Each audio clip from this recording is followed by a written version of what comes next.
Terima kasih Bapak Ibu sekalian telah menjadi yang terdepan di dalam menggerakkan peningkatan kesejahteraan kita.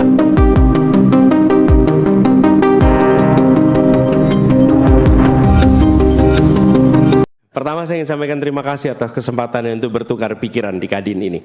Ini adalah sebuah forum yang luar biasa. Kenapa pertanyaan-pertanyaannya itu pertanyaan yang sangat bermanfaat.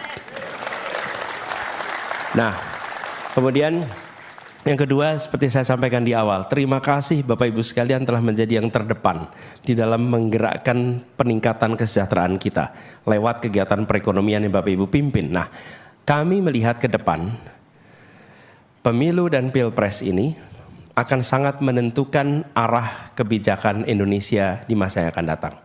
Dan saya membayangkan teman-teman di dunia usaha pasti menunggu sampai pilpres selesai, menunggu sampai nanti bagaimana kebijakan ke depan itu akan muncul.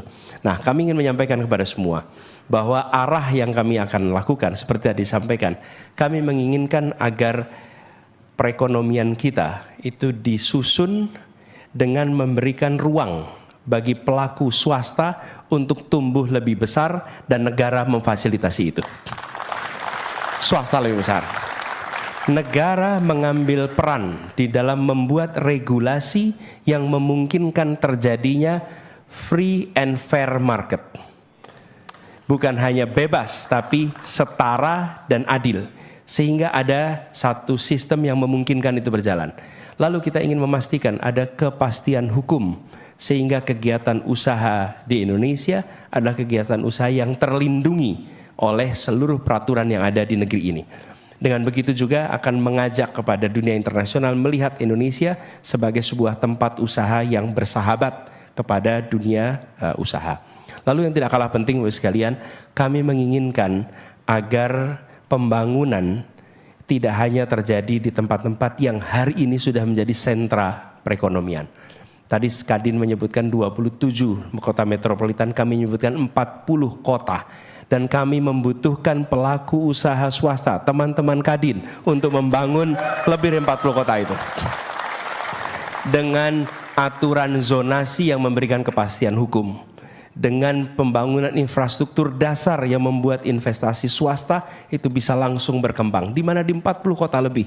Ini tidak bisa dikerjakan oleh negara. Bukan negara tidak mau, tapi kami melihat negara harus mengambil peran yang secara finansial tidak visible, secara ekonomi tidak visible. Tapi kalau finansial visible, maka biarkan pasar yang melakukan aktivitasnya di situ.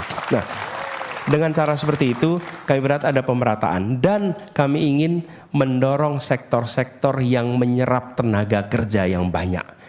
Kita memiliki bonus demografi dan kita memiliki potensi yang luar biasa, tapi bila sektor yang didorong tidak padat karya, maka itu menjadi talenta-talenta yang tidak teroptimalkan.